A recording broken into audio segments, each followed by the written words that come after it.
I get it when you're scrolling through a sea of concrete saws, the glossy photos and the big number specs can feel like a promise that everything will just work the way you need it to. Then you haul the thing home, set it up on your job site, and suddenly you're stuck with a machine that feels clunky, cuts slower than you hoped, or just doesn't fit the space you have.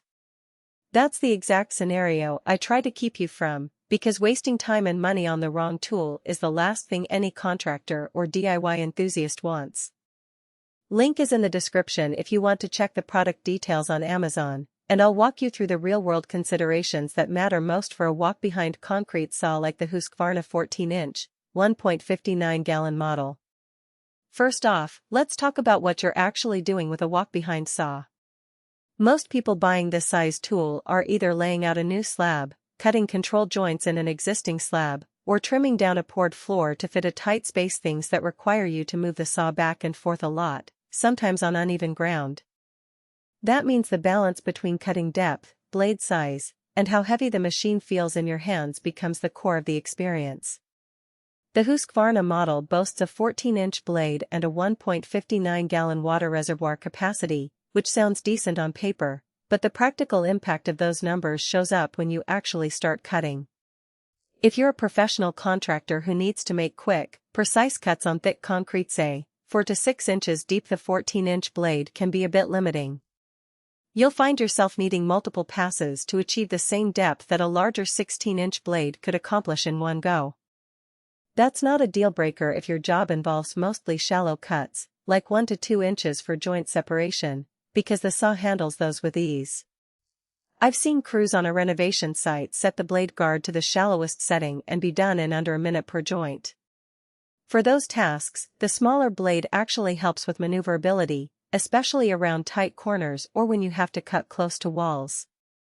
The water capacity is where you'll start to notice a trade-off. 1.59 gallons sounds generous until you're on a job that spans an entire floor. The water reservoir needs to be refilled roughly every 10 to 15 minutes of continuous cutting, depending on the density of the concrete and ambient heat.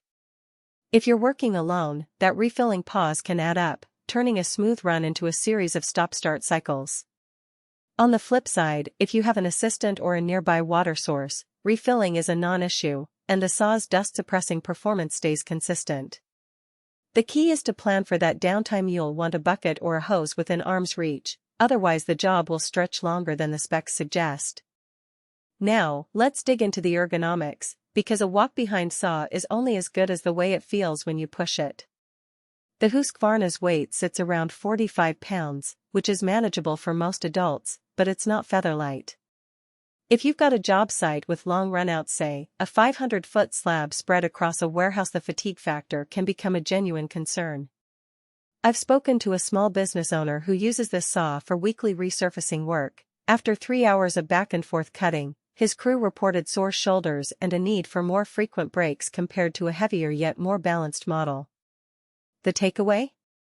If your typical day involves extended periods of pushing the saw, you might want to consider a machine with a more generous weight distribution or a motor-assisted drive, even if that bumps the price a bit. Speaking of price, the Husqvarna walk-behind sits in a mid-range bracket for concrete saws.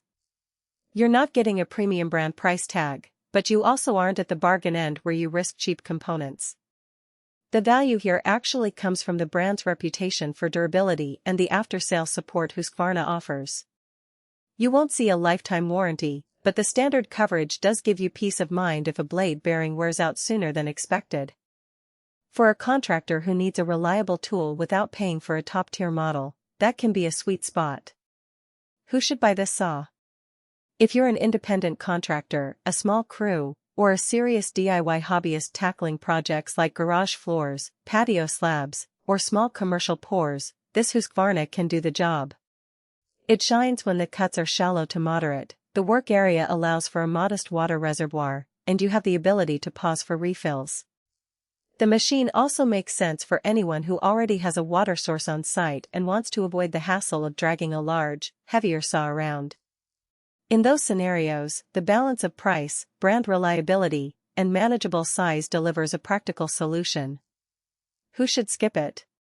If your daily grind involves cutting through thick, reinforced concrete regularly, or you're working on large-scale projects that demand deep, continuous